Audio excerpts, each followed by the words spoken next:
Doctor Baba Saheb Ambedkar open university.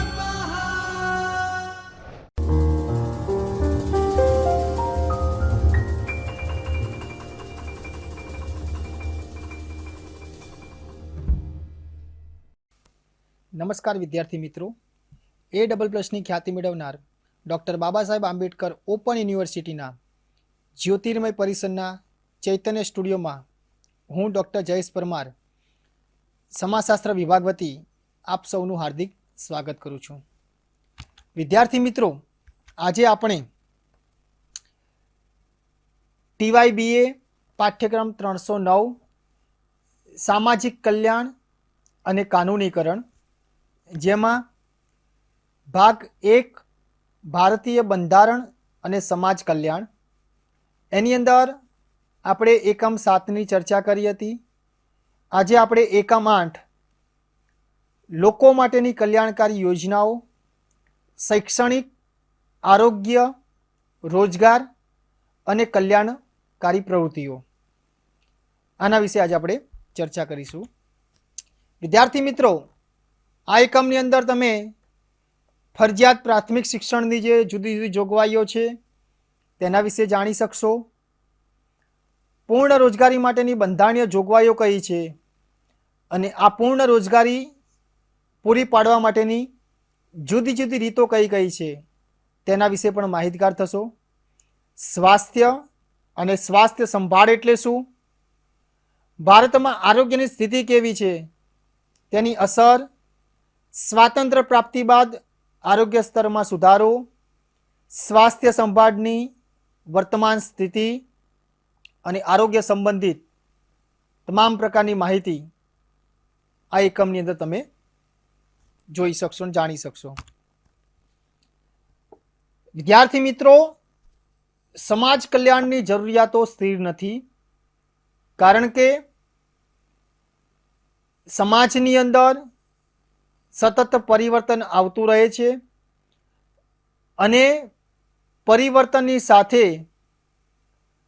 ઘણી બધી સુવિધાઓ, ઘણા બધા બદલાવો આપણને જોવા મળતા હોય છે, કારણ કે દેશની વસ્તી દિન પ્રતિદિન વધતી જાય છે અને આ વધતી જતી વસ્તીને કારણે એ લોકોનું આરોગ્ય, એ લોકો માટે શિક્ષણની સુવિધાઓ, રહેઠાણની સુવિધાઓ,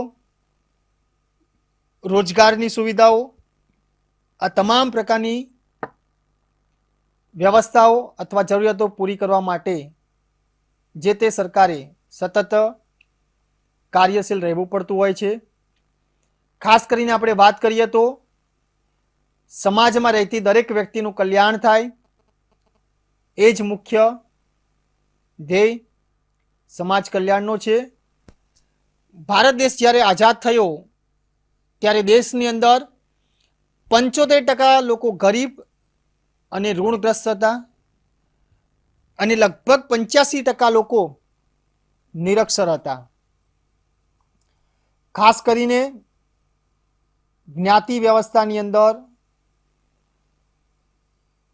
જે સામાજિક અને આર્થિક રીતે પછાતપણું ધરાવતી જ્ઞાતિઓ હતી, તેમજ હિન્દુ સમાજ વ્યવસ્થામાં અસ્પૃશ્યતા પ્રવૃત્તિ હતી અને આ અસ્પૃશ્યતા મનાતી જ્ઞાતિઓ અનેકવિધ નિર્યોગ્યતાઓનો ભોગ બની હતી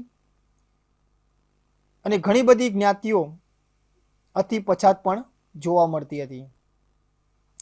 અને આ તમામ લોકો માટે કલ્યાણલક્ષી કાર્યક્રમો, કલ્યાણલક્ષી જોગવાઈઓના આધારે એ ઉપલા વર્ગના સમકક્ષ આવી શકે તે માટે પણ સતત પ્રયત્નો કરવામાં આવી રહ્યા છે. શરૂઆતની આપણે વાત કરીએ તો ભારતીય નારીનો દરજ્જો એ પુરુષો કરતાં નિમ્ન કક્ષાનો હતો અને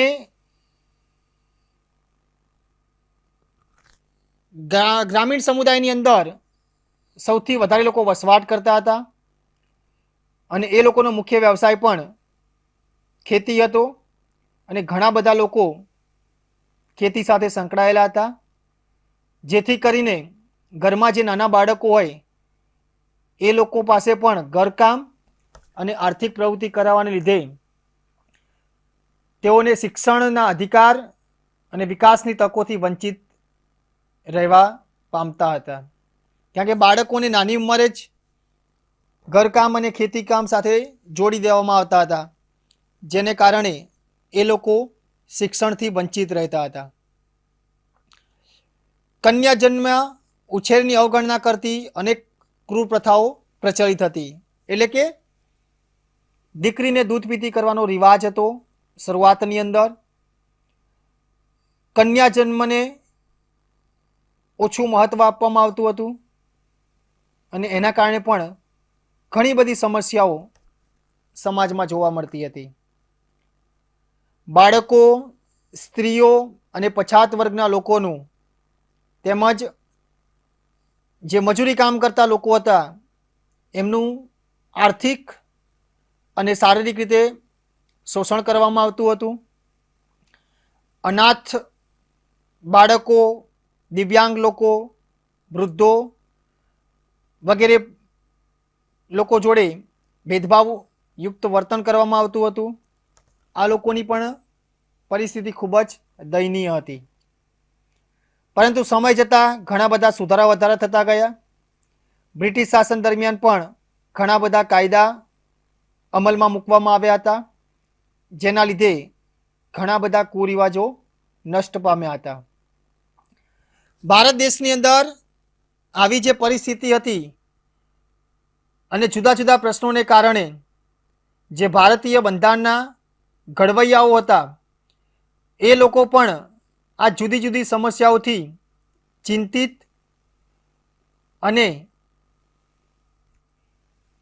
પીડિત લોકોની સ્થિતિ જાણવા માટે સતત કેવા પ્રયત્નો કરવા કે જેથી કરીને લોકોની પરિસ્થિતિમાં સુધારો થાય. આથી તે લોકોએ ભારતીય બંધારણની અંદર સ્વાતંત્ર્ય, સમાનતા, સામાજિક ન્યાય, માનવ ગૌરવ જેવા માનવ અધિકારોની દ્રષ્ટિએ ભારતના લોકોના સામાજિક કલ્યાણની આવશ્યકતા જણાવી. એટલે કે દરેક લોકોનું કલ્યાણ થાય એ જ બંધારણનો મુખ્ય ઉદ્દેશ્ય હતો. સમાજ કલ્યાણની જરૂરિયાતો, ખાસ કરીને સમાજની અંદર ઘણા બધા સમુદાયના લોકો વસવાટ કરતા હતા અને એ તમામ લોકોની સામાજિક આર્થિક પરિસ્થિતિમાં સુધારો વધારો થાય, દરેક વ્યક્તિને સમાન ન્યાય મળી રહે, રોજગાર મળી રહે, સારું શિક્ષણ મળી રહે અને આરોગ્યલક્ષી સુવિધાઓ પ્રાપ્ત થાય, એ જ મુખ્ય સમાજ કલ્યાણનો ધ્યેય હતો. એટલે કે રોજગારી અને રહેઠાણની સાથે સાથે એ લોકો શિક્ષણ અને આરોગ્યલક્ષી સુવિધાઓ પણ પ્રાપ્ત કરે, એ જ મૂળભૂત જરૂરિયાતો હતી. સમાજ કલ્યાણની જરૂરિયાતો આપણે વાત કરીએ તો પહેલું ફરજિયાત પ્રાથમિક શિક્ષણની જોગવાઈ, પૂર્ણ રોજગારી અને સ્વાસ્થ્ય સંભાળની જરૂરિયાતો. એમાં સૌથી પહેલાં છે ફરજિયાત પ્રાથમિક શિક્ષણની જોગવાઈઓ. એટલે કે દરેક વ્યક્તિ શિક્ષણથી વંચિત ના રહી જાય તે માટે શિક્ષણ દરેક બાળકો માટે ફરજિયાત બનાવવામાં આવ્યું અને એના કારણે જ આપણે શિક્ષણમાં વધારો કરી શક્યા છીએ. 1951ની આપણે વાત કરીએ તો ભારતમાં શિક્ષણનું પ્રમાણ 17% પણ ઓછું હતું, જેની અંદર પુરુષમાં શિક્ષણનું પ્રમાણ 25%થી ઓછું અને સ્ત્રીઓમાં શિક્ષણનું પ્રમાણ 8%થી પણ ઓછું હતું. એટલે કે પુરુષો કરતાં સ્ત્રીઓમાં શિક્ષણનું પ્રમાણ ખૂબ જ ઓછું જોવા મળતું હતું. 1951માં 6 થી 14 વર્ષની વયના 2,23,00,000 બાળકો પ્રાથમિક શાળામાં શિક્ષણ મેળવતા હતા. આમ શિક્ષણનું પ્રમાણ ઘણું જ ઓછું જોવા મળતું હતું. શિક્ષણનું પ્રમાણ વધે અને કોઈ પણ બાળક શિક્ષણથી વંચિત ન રહી જાય તે માટે ભારતીય બંધારણની અંદર જે રાજ્ય નીતિના માર્ગદર્શક સિદ્ધાંતો છે એ સિદ્ધાંતોની અંદર મફત અને ફરજિયાત પ્રાથમિક શિક્ષણની જોગવાઈ કરવામાં આવી. જેમાં આપણે જોઈએ તો ભારતમાં 2011ની સાલમાં 74% વધુ લોકો શિક્ષિત છે. તેમાં 82%થી વધુ પુરુષો અને 65%થી વધુ સ્ત્રીઓ શિક્ષિત છે.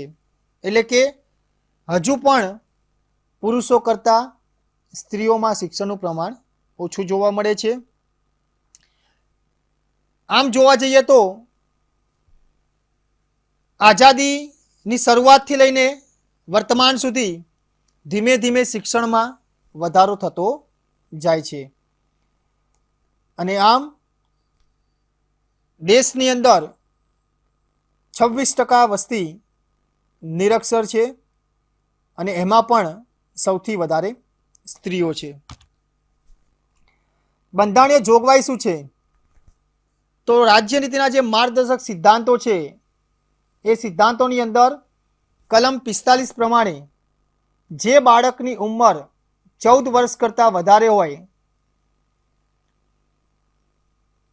એટલે કે એમની ઉંમર 14 વર્ષ પૂરી થાય ત્યાં સુધી એમને મફત અને ફરજિયાત શિક્ષણ આપવાની જોગવાઈ કરવામાં આવી છે. એટલે કે 6 થી લઈને 14 વર્ષ સુધીના તમામ બાળકો માટે મફત અને ફરજિયાત પ્રાથમિક શિક્ષણની જોગવાઈ કરવામાં આવી છે. 1976નો બંધારણીય સુધારો. વિદ્યાર્થી મિત્રો, આપણે જોઈએ છીએ કે ભારતીય બંધારણની અંદર ઘણા બધા સુધારા વધારા થતા આવતા ગયા છે. એમાં ખાસ કરીને જ્યારે 1976નો બંધારણીય સુધારો થયો ત્યારે એ સમય દરમિયાન શિક્ષણને બંધારણની 7મી અનુસૂચિની સમવર્તી યાદીમાં સમાવવામાં આવ્યું અને એની અંદર સંઘ સરકારે એટલે કે કેન્દ્ર સરકારે શિક્ષણના રાષ્ટ્રીય અને સુગ્રથનાત્મક પાસાને દ્રઢ કરવાની, શિક્ષણની ગુણવત્તા અને ધોરણો જાળવવાની તેમજ દેશની શૈક્ષણિક જરૂરિયાતોની દેખરેખ રાખવાની વિશાળ જવાબદારી સ્વીકારી છે. એટલે કે કેન્દ્ર પણ હવે શિક્ષણને વધુ મહત્ત્વ આપતું થયું છે અને એના આધારે જ જુદી જુદી શિક્ષણ નીતિઓ પણ ઘડાતી આવી રહી છે.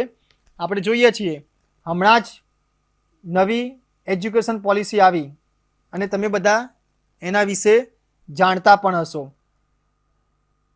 શિક્ષણની રાષ્ટ્રીય નીતિ 1986માં શિક્ષણની રાષ્ટ્રીય નીતિ સર્વપ્રથમ ઘડવામાં આવી હતી અને એ નીતિ બાદ પછી 2020માં આ નીતિ સુધારવામાં આવી અને એનો મુખ્ય ઉદ્દેશ શું હતો કે શિક્ષણને વધુ સુદૃઢ બનાવવું અને દરેક વ્યક્તિ શિક્ષણથી વંચિત ન રહે અને દરેક વ્યક્તિને ગુણવત્તાયુક્ત શિક્ષણ મળે એ જ એનો મુખ્ય ઉદ્દેશ હતો.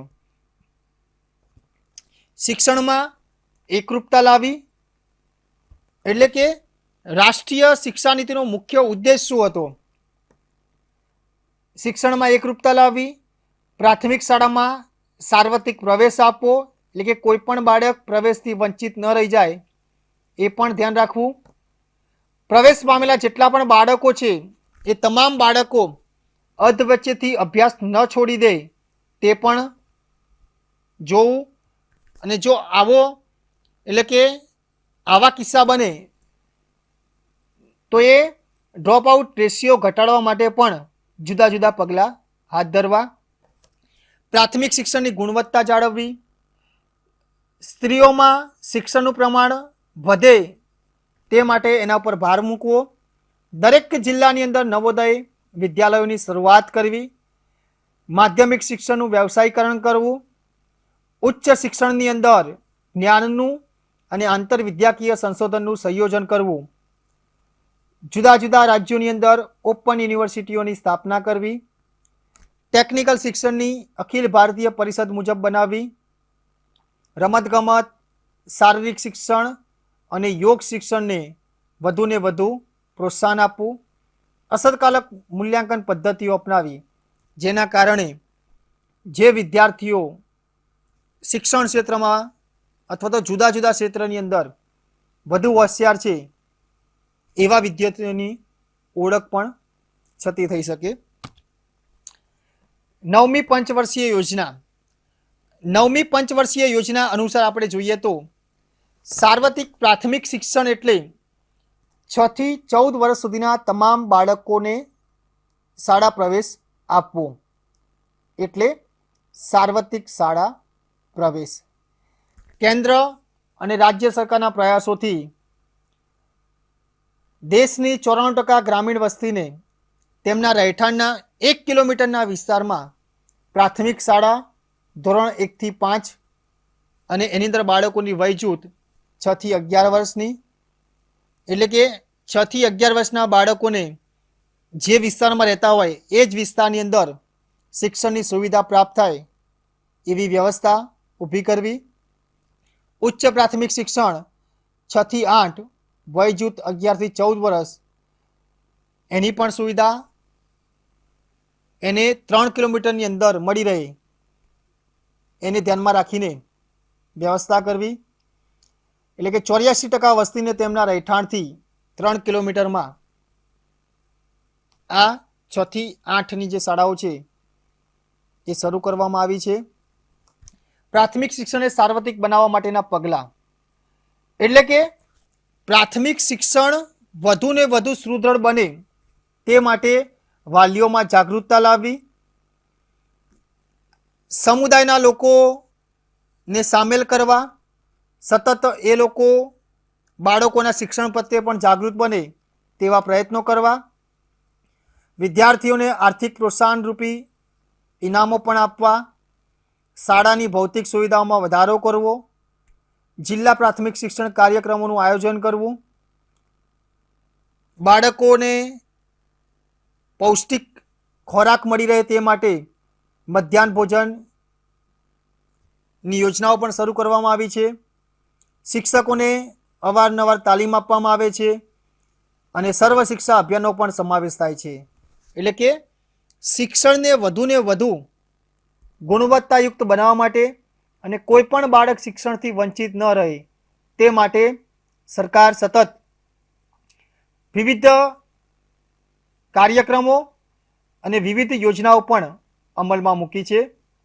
ત્યાર પછી છે શિક્ષણનો મૂળભૂત અધિકાર. 2002ના બંધારણ કાનૂન એટલે કે 86મો સુધારો એ 6 થી 14 વર્ષના વય જૂથના તમામ બાળકોને મફત અને ફરજિયાત શિક્ષણ પૂરું પાડવાની જોગવાઈ બંધારણની જે કલમ છે, કલમ 21A એ ઉમેરવામાં આવી છે. એટલે કે શિક્ષણ એ દરેક બાળકનો મૂળભૂત અધિકાર છે, એને કોઈ પણ વ્યક્તિ શિક્ષણથી વંચિત રાખી શકશે નહીં. સર્વ શિક્ષા અભિયાન આ યોજના 2001 અને 2માં શરૂ કરવામાં આવી હતી. એનો મુખ્ય ઉદ્દેશ શું હતો કે દરેક બાળકોને ગુણવત્તાયુક્ત અને સારું શિક્ષણ મળે તે માટે એમને જુદી જુદી સવલતો અને એમની જુદી જુદી જરૂરિયાતો પૂર્ણ કરવી એ જ એનો મુખ્ય ઉદ્દેશ્ય હતો. જનશાળા કાર્યક્રમ. જનશાળા કાર્યક્રમનો મુખ્ય ઉદ્દેશ શું હતો કે ખાસ કરીને દેશની અંદર જે પછાત સમૂહ હતા એની અંદર ખાસ કરીને વંચિત સમૂહો, છેવાડાના સમૂહો, અનુસૂચિત જાતિઓ અને અનુસૂચિત જનજાતિઓ, લઘુમતીના બાળકો, કામ કરતા બાળકો અને જે જરૂરિયાતમંદ બાળકો છે તે અને કન્યાઓને આ પ્રોગ્રામ અંતર્ગત આવરી લેવામાં આવી છે. એટલે કે એનો મુખ્ય ઉદ્દેશ શું છે કે છેવાડાનું બાળક પણ શિક્ષણથી વંચિત ન રહી જવું જોઈએ એ જ એનો મુખ્ય ઉદ્દેશ હતો. મહિલા સામખ્ય કાર્યક્રમ. ખાસ કરીને ગ્રામીણ વિસ્તારોમાં જે મહિલાઓ વસવાટ કરે છે એ ગ્રામીણ વિસ્તારમાં વસતી મહિલાઓ પણ શિક્ષણથી વંચિત ન રહી જાય એ જ એનો મુખ્ય ઉદ્દેશ છે. ખાસ કરીને અલગતા, જીવન નિર્વાહનો સંઘર્ષ, આત્મવિશ્વાસનો અભાવ, દમનકારી સામાજિક રિવાજોનો એની અંદર ખાસ કરીને ગ્રામીણ સમાજમાં આ બધું આપણને જોવા મળતું હોય છે. અને ઘણી બધી મહિલાઓને શિક્ષણથી વંચિત રાખવામાં આવે છે અને એ માટે જ સરકાર દ્વારા મહિલા સામખ્ય કાર્યક્રમ શરૂ કરવામાં આવ્યો છે. એનો મુખ્ય ઉદ્દેશ શું છે તો ગ્રામીણ વિસ્તારમાં વસતી મહિલાઓને કેળવણી માટે જાગૃતિ અને સમજ કેળવે એ જ એનો મુખ્ય ઉદ્દેશ છે. પૂર્ણ રોજગારી. વિદ્યાર્થી મિત્રો, તમને ખબર છે કે જો દરેક વ્યક્તિ પાસે રોજગારી હશે તો જ એમની પાસે આવક આવશે અને જ્યારે એમની પાસે આવક આવશે તો જ એ સારું શિક્ષણ પણ મેળવી શકશે, એમના બાળકોનું આરોગ્ય પણ સારું રહી શકશે અને જીવન જરૂરિયાતી જે ચીજ વસ્તુઓ છે એ પણ એ મેળવી શકશે. એટલે ખાસ કરીને ભરણ પોષણ માટે આજીવિકાનું સાધન દરેક વ્યક્તિને મળી રહે એ કામ કોનું છે તો જે તે રાજ્ય સરકારનું. એટલે પૂર્ણ રોજગારી આજીવિકાનું સાધન આવક પૂરી પાડવા ઉપરાંત માનવીના સામાજિક આર્થિક દરજ્જાનું મહત્વનું પરિબળ છે. કારણ કે દરેક વ્યક્તિને રોજગારી મળવી જોઈએ એ બંધારણની અંદર એનો સમાવેશ કરવામાં આવ્યો છે. કારણ કે કોઈ પણ વ્યક્તિ રોજગારથી વંચિત રહેવું જોઈએ નહીં. અને આમ જોવા જઈએ તો આપણે કે વ્યક્તિ, કુટુંબ, સમાજ અને રાષ્ટ્ર ઉપર એની વિપરીત અસર જોવા મળતી હોય છે. કારણ કે જો વ્યક્તિ પાસે રોજગારી જ નહીં હોય તો એના કારણે એના વ્યક્તિત્વ ઉપર, એના કુટુંબ પર, સમાજ પર, દેશ પર અને રાષ્ટ્ર ઉપર ઘણી બધી વિપરીત અસરો પડતી હોય છે. અને પૂર્ણ રોજગારી એ સામાજિક કલ્યાણની મુખ્ય પાયાની જરૂરિયાત છે. પૂર્ણ રોજગારી એટલે શું? એટલે કે આજીવિકાનું પર્યાપ્ત સાધન જેના દ્વારા જીવન નિર્વાહ અને ગૌરવપૂર્ણ જીવન ધોરણની ખાતરી મળતી હોય. એટલે કે દરેક વ્યક્તિને રોજગાર મળી રહે અને એ રોજગાર થકી જ દરેક વ્યક્તિ ગૌરવપૂર્ણ જીવન જીવી શકે એ જ પૂર્ણ રોજગારી છે. એટલે કે લઘુત્તમ જીવન ધોરણ માટે પૂરતી આવક પ્રાપ્ત થઈ શકે તેટલું કામ મળે તેને પૂર્ણ રોજગારી કહેવામાં આવે છે. એટલે કે વ્યક્તિ પોતાનું જીવન ગુજરાન ચલાવી શકે એટલી એને આવક પ્રાપ્ત થવી જોઈએ. બંધારણીય જોગવાઈ શું છે તો રાજ્ય નીતિના માર્ગદર્શક સિદ્ધાંતો અનુસાર કલમ 31 ક્રમ મુજબ રાજ્ય એવી નીતિ અખત્યાર કરશે કે જેથી પુરુષો અને સ્ત્રી નાગરિકોને આજીવિકાનું પૂરતું સાધન મેળવવાનો સમાન હક રહે અને જેટલું વેતન પુરુષોને આપવામાં આવે છે તેટલું જ વેતન સ્ત્રીઓને પણ આપવામાં આવે એ પણ જોવાનું કામ કોનું છે? રાજ્ય સરકારનું. ગરીબી અને બેકારીની સ્થિતિ આપણે જોઈએ છીએ કે વર્તમાન સમયની અંદર પણ ગરીબી અને બેકારીનું પ્રમાણ દિન પ્રતિદિન વધતું જાય છે. ખાસ કરીને આપણે જોઈએ છીએ કે ગ્રામીણ સમુદાયની અંદર સૌથી વધારે લોકો કૃષિના વ્યવસાય સાથે સંકળાયેલા હોય છે. પરંતુ વધતી જતી મોંઘવારી અને એ મોંઘવારીને કારણે જે રાસાયણિક ખાતરો છે, જંતુનાશક દવાઓ, આના કારણે જે ખેડૂત છે એ જરૂરી ખેતી માટેની વસ્તુઓ ખરીદી શકતા નથી અને આના કારણે એ લોકો ખેતી પણ કરતા નથી, જેના કારણે ઘણા બધા લોકો બેરોજગાર બની રહે છે. કારણ કે જો ગ્રામીણ સમુદાયની અંદર કૃષિ ક્ષેત્રને વધારેમાં વધારે મહત્ત્વ આપવામાં આવશે તો ઘણા લોકોને રોજગારી પણ મળશે અને જે લોકો રોજગારીની શોધમાં શહેરોમાં સ્થળાંતર કરે છે એ સ્થળાંતર પણ અટકી જશે. એટલે કે ગરીબી અને બેકારીની સ્થિતિને કાબૂ કરવી ખૂબ જ જરૂરી છે. કારણ કે ગ્રામીણ અને શહેરી વિસ્તારોમાં બેકારી અને અર્ધ બેકારી પણ વ્યાપક સ્વરૂપે આપણને જોવા મળતી હોય છે. ઘણા બધા ખેડૂતો જ્યારે ખેતી સાથે સંકળાયેલા હોય છે ત્યારે ઘણી વખત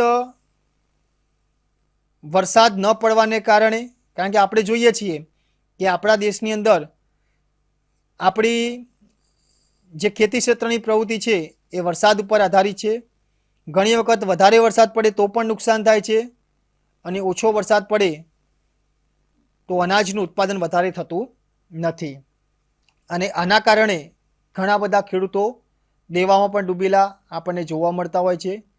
અને તેથી જ કુટુંબના ભરણપોષણ માટે એ નાના બાળકોને પણ શિક્ષણ આપવાની જગ્યાએ મજૂરી કામે મોકલતા હોય છે. પૂર્ણ રોજગારી પૂરી પાડવાની રીતો. સમાનતા અને સામાજિક ન્યાયની દ્રષ્ટિએ જો આપણે વાત કરીએ તો ગરીબો અને વંચિત લોકોની આવકમાં પર્યાપ્ત વૃદ્ધિ થાય તે માટે કામ શોધતી વ્યક્તિઓને પૂર્ણ રોજગારી પૂરી પાડવાની જરૂરિયાત રહેલી છે. એટલે કે કોઈ પણ વ્યક્તિ રોજગારથી વંચિત રહેવું જોઈએ નહીં. દરેક વ્યક્તિને સમાન કામ અને સમાન વેતન મળવું જોઈએ. ઝડપી કૃષિ વિકાસ.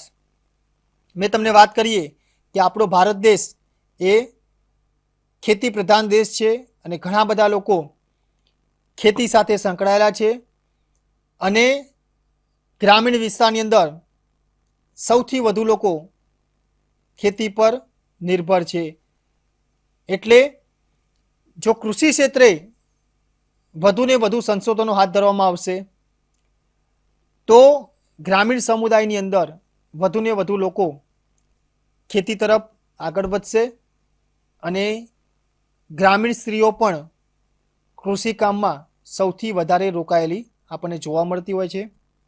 નવા કૌશલ્યો, ખાસ કરીને ખેતીને સાથે સાથે બીજી અન્ય પ્રવૃત્તિ દ્વારા પણ વ્યક્તિ રોજગારી મેળવી શકે તેવા કૌશલ્યો પણ વિકસાવવા જોઈએ. જેની આપણે વાત કરીએ તો ખેતીને સાથે સાથે પશુપાલન, મરઘા બતકા ઉછેર એવી ઘણી બધી પ્રવૃત્તિઓ છે કે જે પ્રવૃત્તિઓ કરવામાં આવે તો ઘણા બધા લોકોને રોજગારી પણ મળી રહે છે. જળ સંસાધનોનું નિર્માણ. આપણને ખબર છે કે પાણી હશે તો જ આપણે એટલે કે ખેડૂત ખેતી કરી શકશે. એટલે કે જ્યારે પણ વર્ષા ઋતુ આવે છે ત્યારે એ વર્ષા ઋતુની અંદર એ જે પાણી છે એનો યોગ્ય રીતે સંગ્રહ કરવામાં આવે. એટલે કે જે પાણી વહી જાય છે એને રોકીને ક્યાંક એનો સંગ્રહ કરવામાં આવે અને એ જ પાણીનો ઉપયોગ ખેતી ક્ષેત્રે પણ કરી શકાય છે. એટલે ખાસ કરીને સિંચાઈનો પણ સૌથી મુખ્ય પ્રશ્ન આપણને જોવા મળે છે અને એના કારણે જ ભૂગર્ભ જળ આપણે જોઈએ છીએ કે ધીમે ધીમે એ ખાલી થતું જાય છે. એટલે વરસાદના પાણીનો જો સંગ્રહ કરવામાં આવશે તો એ પાણીનો ઉપયોગ દરેક ખેડૂત જુદા જુદા પાકોનું ઉત્પાદન કરવા માટે કરી શકશે. ટેકારૂપ સાધનો. ગ્રામીણ વિસ્તારમાં ખાસ કરીને ખેતી અન્ય આર્થિક પ્રવૃત્તિને ટેકારૂપ બને તે માટે સારા રસ્તા, વીજળી, પાણીના સાધનો આ બધી સુવિધાઓ ઉપલબ્ધ કરાવવી ખૂબ જ જરૂરી છે. ઘણી વખત આપણે જોઈએ છીએ કે કાચા રસ્તા હોવાને કારણે ખેડૂત ત્યાં પોતાનું જે સાધન છે ટ્રેક્ટર હોય અથવા તો થ્રેશર હોય આ લઈ જઈ શકતા પણ નથી. કાચા રસ્તાને કારણે ઘણી બધી સમસ્યાઓ ઊભી થતી હોય છે. ખેડૂતોને 24 કલાક વીજળી મળે તેવું પણ આયોજન કરવું જોઈએ જેથી કરીને ખેડૂત એ વધારેમાં વધારે કૃષિ સાથે જોડાયેલો રહે. ત્યાર પછી છે કૃષિ યંત્ર વિજ્ઞાનના વિકાસની આવશ્યકતા. એટલે કે ખેતી ક્ષેત્રે પણ જુદા જુદા યંત્રો ટેકનોલોજીનો ઉપયોગ કરવામાં આવે અને એ ટેકનોલોજીના ઉપયોગ દ્વારા ખેડૂત વધારેમાં વધારે અનાજનું ઉત્પાદન કરી શકે તે માટે એમને તાલીમ પણ આપવી અને જુદી જુદી નવી નવી સંશોધન પદ્ધતિઓ, ખેત ઉત્પાદન પદ્ધતિઓ, જુદા જુદા જંતુનાશક બિયારણો, ખાતરો આની પણ સુવિધાઓ ઉપલબ્ધ કરાવી. આજીવિકાના સાધનો વિકસાવવા, ખાસ કરીને પશુપાલન, ડેરી ઉદ્યોગ, મરઘા ઉછેર, જેની મેં તમને વાત કરીએ કે ખેતીની સાથે સાથે જો આ ઉદ્યોગો પણ શરૂ કરવામાં આવે તો ઘણા બધા લોકોને રોજગારી મળી રહે છે. વન નીતિમાં ફેરફારની આવશ્યકતા, એટલે કે જંગલ વિસ્તારમાં રહેતા ગરીબોને આવક પેદા થાય તે રીતે સરકારી બિનખેડાણ જમીનમાં પણ ગરીબોની બિનખેડાણ જમીન ઉપર સામાજિક વનીકરણને પ્રોત્સાહન આપવું જરૂરી છે. એટલે કે જે બિનખેડાણ લાયક જમીન છે ત્યાં ગાડી પણ એવા વૃક્ષોનું વાવેતર કરવું જેથી કરીને જે ફળ અને ફૂલ જેવા વૃક્ષો છે એનું વાવેતર કરવામાં આવે કે જેથી કરીને એમાંથી પણ એ લોકો રોજીરોટી મેળવી શકે છે. સ્વાસ્થ્ય સંભાળની જરૂરિયાત, ખાસ કરીને આપણે વાત કરીએ તો કે દરેક વ્યક્તિનું આરોગ્ય સ્વસ્થ અને તંદુરસ્ત રહે એ પણ એક સમાજ કલ્યાણની જરૂરિયાત છે. દરેક વ્યક્તિને આરોગ્યલક્ષી સુવિધાઓ પ્રાપ્ત થાય અને કોઈ પણ વ્યક્તિ આરોગ્યની સુવિધાથી વંચિત ન રહે એ જોવાનું કામ પણ જે તે સરકારનું છે. વિદ્યાર્થી મિત્રો, આપણે જોઈએ છીએ કે તાજેતરની અંદર જ્યારે આપણા વિસ્તારમાં કોઈ પણ વ્યક્તિ બીમાર પડે, એ કોઈ પણ સમય હોય, અડધી રાતે પણ બીમાર પડે અને જો તમે 108 એમ્બ્યુલન્સને કોલ કરો તો તરત જ 5 કે 10 મિનિટની અંદર એ આપણા વિસ્તારમાં આવી જતી હોય છે. એટલે કે આરોગ્યલક્ષી સુવિધાનો લાભ દરેક વ્યક્તિને મળે અને કોઈ પણ વ્યક્તિ આ સુવિધાથી વંચિત ન રહે એ માટે પણ સતત ઘણા બધા પ્રયત્નો થઈ રહ્યા છે. દરેક બાળકને પોષણક્ષમ આહાર મળી રહે, બાળ મૃત્યુદરનું પ્રમાણ ઘટે, પાણીજન્ય રોગોનું પણ પ્રમાણ ઘટે એ માટે સતત સરકાર પ્રયત્ન પણ કરી રહી છે અને એની અંદર ઘણી બધી સવલતો લોકોને મળે એ માટે પણ કાર્ય કરી રહી છે. સ્વાસ્થ્ય અર્થાત આરોગ્ય એટલે શું? એટલે કે આરોગ્ય એટલે રોગો અને ખોડ કાપડનો અભાવ તેમજ શારીરિક, માનસિક અને સામાજિક રીતે સંતોષકારક સ્થિતિ, એટલે કે તન અને મનની સ્વસ્થ સ્થિતિ.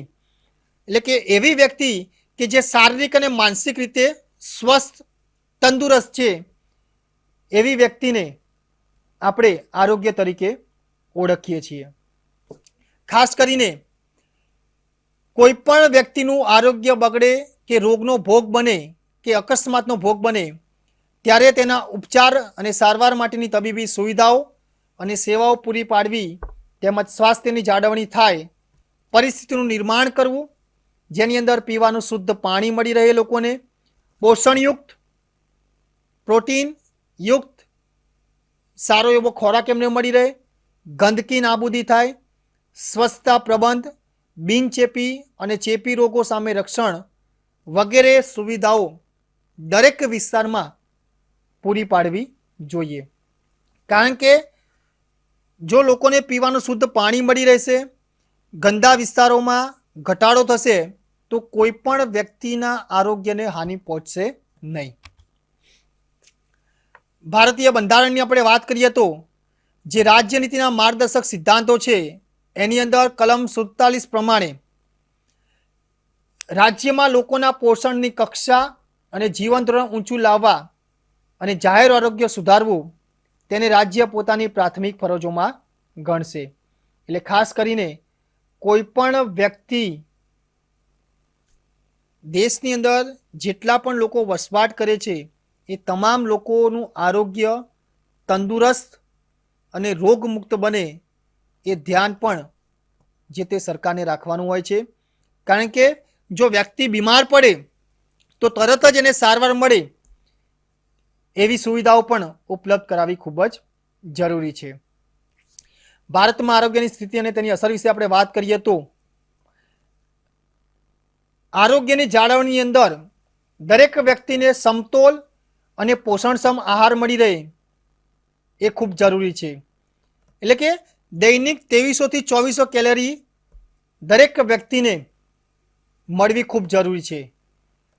અને આવા ખોરાકની અંદર પ્રોટીન, કેલ્શિયમ, વિટામિનો, ખનિજ તત્વો, ચરબી, કાર્બોહાઈડ્રેટ્સ વગેરે યોગ્ય પ્રમાણમાં મળી રહે તો એ વ્યક્તિને પૂરતું પોષણ મળી હોય એમ કહેવાય.